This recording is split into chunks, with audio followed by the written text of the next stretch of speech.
Hello friends, ये जो आप देख रहे हैं ये सवाल है।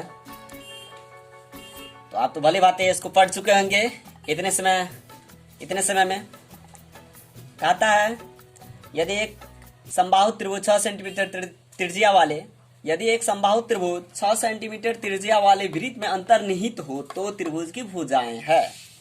मतलब त्रिभुज की भुजा मांगता है। ये जो आप देख रहे हैं फिगर, ये उसी का है जो हम अंडरलाइन देखिए, ये वृत्त में मैंने घेर दिया है, ये इसी का है। देख लीजिए, अंतर्निहित किसके अंतर्निहित है? वृत्त में अंतर्निहित है कौन? तो त्रिभुज है अंतर्निहित। वृत्त में अंतर्निहित कौन है? त्रिभुज है अंतर्निहित। देख लीजिए, त्रिभुज है अंतर्निहित वृत्त में। वृत्त है ये, ठीक, उसके अंदर है त्रिभुज, ठीक ठीक। और यदि एक समबाहु त्रिभुज 6 सेंटीमीटर त्रिज्या वाले वृत्त में अंतर्निहित हो तो त्रिभुज की भुजाएं है। भुजाएं आपको मांग रहा है त्रिभुज का। तो यहां से देख लीजिए, एक समबाहु त्रिभुज, यहीं पे देखिए सवाल फंसा हुआ है। आप यदि एक दो बार सवाल को रीड कीजिएगा आपको जरूर समझ में चले आएगा। यदि आप सवाल को रीड नहीं कीजिएगा, वैसे बनाने का प्रयास कीजिएगा तो आप नाक रगड़ के भी रह जाइएगा, तो नहीं बन पाएगा आपको सवाल। सबसे पहले कहता है आप 2-3 बार कम से कम रीड कीजिए। इससे पहले वीडियो में मैंने कह दिया था जो आप सवाल को बार बार रीड कीजिए। एक बार पढ़ते हैं तो नहीं समझ में आता, 2 बार रीड कीजिए, 3 बार रीड कीजिए, 4 बार रीड कीजिए, समझ में आएगा। कुछ ना कुछ आएगा समझ में। यदि कुछ ना कुछ आ गया तो सवाल बन गया। कहा जाता है रास्ते का पत्थर, आप लोग तीसरा में पढ़े होंगे। सब लोग उसको देखकर ठोकर खाते गए, चलते गए, ठोकर खाते गए, चलते गए। लेकिन एक राजा का बेटा ठोकर खाया, एक घुड़सवार गिरा था, एक राजा का बेटा ठोकर खाया, लेकिन क्या किया? कठिन परिश्रम किया, हिलाते रहा, पत्थर को हिलाते रहा। एक बार क्या हुआ? पत्थर हटा दिया वो रास्ते से। तो ठीक उसी प्रकार हम कहते हैं, यदि आप सवाल को बार बार पढ़िएगा तो कुछ न कुछ आपको समझ में आएगा। कुछ भी समझ आया तो उसको आप लिख लीजिए, फिर कुछ समझ आया फिर उसको लिख लीजिए। तो बार बार आप कुछ पढ़िएगा, कुछ न कुछ आपको समझ में आएगा।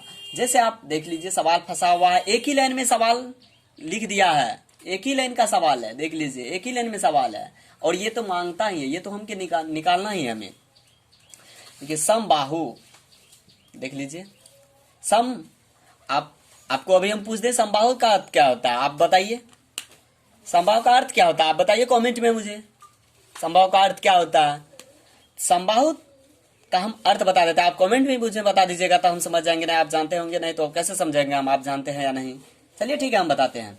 सम बाहु, सम मतलब आप जानते होंगे, सम संख्या।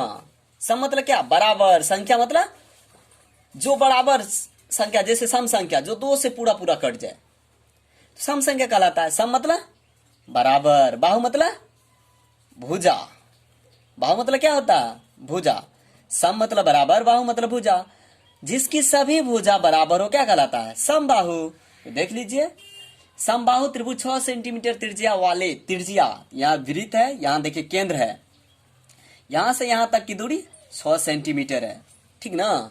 और इस त्रिभुज का ये जो है, आप ये जो देख रहे हैं ये त्रिभुज, ये ऐसे वैसे त्रिभुज नहीं है। आपको ये सवाल में कह दिया है समबाहु त्रिभुज है, तो आप इसे लेट कर लीजिए ना। मान लीजिए समबाहु त्रिभुज की भुजा क्या है? ए है। तो फिर से हम सवाल को समझा दिए, समबाहु मतलब क्या होता है। अब हम सवाल को बनाते हैं। तो फिगर तो है, देखिए, तो आप लेट कर लीजिए। समबाहु त्रिभुज, समबाहु त्रिभुज की भुजा, ठीक। अब समबाहु त्रिभुज की भुजा बराबर ए मान लीजिए। तो यहाँ पे सेंटीमीटर में दवा, लेकिन आप एक बात हमेशा ध्यान रखें, यहाँ पे जिसमें दिया हुआ उसी में आपको आंसर भी निकलेगा। वो उसी तर्ज पे आपको मानना है। ये सेंटीमीटर लिख लिए।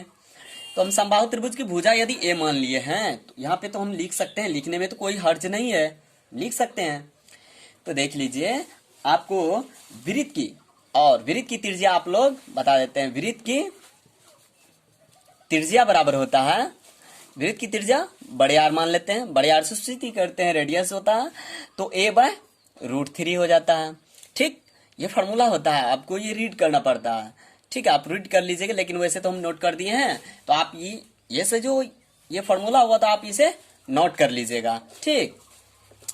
तो आप देखिए नोट कर लीजिएगा आप, और जो जो मैंने फार्मूला दे रहा हूँ आप उसे एक नोटबुक बना लीजिएगा छोटा वाला, जो आप कहीं भी पढ़ने जाए और जब भी पढ़े तो वो नोटबुक उल्टाइएगा तो उसमें सब फार्मूला आपको ऐड रहेगा। तो पढ़ने वक्त जब भी आप बैठिएगा तो शुरू से एक बार फार्मूला को जरूर देख लीजिएगा। आईटीआई वैसे नहीं है, आईटीआई थोड़ा ट्विस्टेड भी नहीं है, तो आप जितना इजी में लीजिएगा उसको तो उतना आपको आसान ही लगेगा। तो ठीक है, आईटीआई का आप तैयारी कर रहे हैं तो अच्छी बात है, लेकिन आप फार्मूला का कॉपी बना ही लीजिएगा। तो देखिए वृत्त की त्रिज्या, तो आपको तो वृत्त की त्रिज्या दिया हुआ है, यहाँ से यहाँ देखिए, यहाँ से यहाँ क्या है 6 सेंटीमीटर है ना, यहाँ से यहाँ 6 सेंटीमीटर है, तो वृत्त की त्रिज्या क्या है 6 सेंटीमीटर है। और भुजा तो मान लिया आप, देख लीजिए ए यहाँ से यहाँ तक की दूरी 6 सेंटीमीटर है, 6 सेंटीमीटर है। चूंकि ये वृत्त हुआ यहाँ से यहाँ केंद्र, यहाँ से यहाँ केंद्र 6 सेंटीमीटर, तो यहाँ से यहाँ मान लीजिए आप 6 सेंटीमीटर है। सवाल में दिया हुआ है तो आपको लिखने में क्या हर्ज है, लिख सकते हैं, आप स्वतः लिख सकते हैं। तो वृत्त की त्रिज्या 6 सेंटीमीटर, a/√3 हो जाएगा। ठीक, अब देखिए आपको तो आता होगा वर्ज गुणन विधि, आप लोग पढ़े होंगे पहले, आप उस चीज को याद कीजिए। वर्ज गुणन विधि पढ़े होंगे आप, यदि पढ़े होंगे तो ठीक, नहीं तो हम तो बताने के लिए है ही यहाँ पे। तो देख लीजिए आप इसको कीजिए, आप इसको आप जो है वर्ज गुणन विधि पढ़ लीजिएगा, आप इसको रीड कीजिए, देख लीजिए वर्ज गुणन विधि आप पढ़े होंगे। 6 हुआ ये वृत्त की त्रिज्या, फिर से आपको दिखाते हैं हम।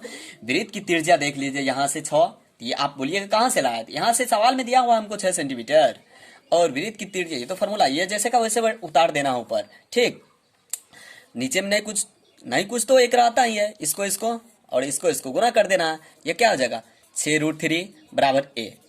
तो हम a बराबर क्या हो जाएगा 6√3, ठीक, सेंटीमीटर। तो फिर से आप देख लीजिए त्रिभुज की भुजाएं, त्रिभुज की भुजा मांग रहा है ना हमको, त्रिभुज की भुजा बराबर हो जाएगा, त्रिभुज की भुजा क्या माने थे, a माने थे, a बराबर, यहाँ पे a लिख दीजिएगा, क्वेश्चन में नहीं लिखिएगा तो ऊपर भी चलेगा, a√3 सेंटीमीटर। ये आपका सवाल का आंसर हो गया। तो आप देख लीजिए ऑप्शन नंबर चुनिए आप, a√3 6√3, आप देख लीजिए 6√3 सेंटीमीटर है ये दोस्त, ऐसे मत समझ लीजिएगा mm घसती हैं। 6√3, देखिए ऑप्शन नंबर सी आपका बिल्कुल राइट है, ऑप्शन नंबर सी। यदि आपको दोस्त ये सवाल अच्छा लगा होगा, आईटीआई लेवल का सवाल है, आईटीआई के क्वेश्चन में पूछा गया है ये सवाल, आपको ये सवाल अच्छा लगा होगा तो आप मुझे कमेंट में बताइए, और यदि आप नहीं समझे हैं तो आप हमें कमेंट में कहिए कि किस जगह आप नहीं समझे हैं, किस जगह आप नहीं समझे हैं। यहाँ पे आप नहीं समझे तो फिर से यहाँ पे हम बताएंगे कमेंट में, जबकि आप कमेंट कीजिएगा तभी तो बताएंगे। यहाँ पे नहीं समझे तो फिर से हम यहाँ पे बताएंगे आपको, नीचे से जहाँ से आप नहीं समझिएगा वहां से हम फिर से आपको रीड करके फिर से हम बताएंगे। लेकिन आप एक चीज जरूरी है, इतनी गर्मी कितनी बड़ी है देख लीजिए, गर्मी तो और बढ़ ही गई है। इतने गर्मी में यदि हम घाम पसीना भी हुए हैं, यदि आप मेरा फेस देख लीजिएगा तो आप सोच नहीं सकेगा इतना हम कठिन परिश्रम करके आप लोग को ये चीज बताते हैं। तो इसके बदले में आप तो मुझे कुछ भी नहीं देते हैं, लेकिन बस आपकी एक आशा, एक उम्मीद, लाइक और सब्सक्राइब। आप लाइक कीजिए, सब्सक्राइब कीजिए और अपने दोस्त को भेजिए, और इस चैनल से बोलिए जुड़ने के लिए, ताकि वो आईटीआई का और 10वां लेवल का जितने भी क्वेश्चन मैंने सॉल्व कराए वो समझ सके, और अपने भविष्य को अच्छा संवारने के लिए ये काम कर सके। क्योंकि चैनल पे आइएगा, सब्सक्राइब कीजिएगा, लाइक कीजिएगा, जब भी मैं ऑनलाइन रहूंगा या जो भी वीडियो अपलोड करूंगा वो आपको तुरंत नोटिफिकेशन मिलेगा, तो आप उससे तुरंत पढ़ सकते हैं। और जहां भी आपको त्रुटि हो वहां पे आप कमेंट करके पूछिए, हम जरूर आपकी सहायता करेंगे। हम आप लोगों की सेवा के लिए ही कर रहे हैं दोस्त। थैंक यू दोस्त।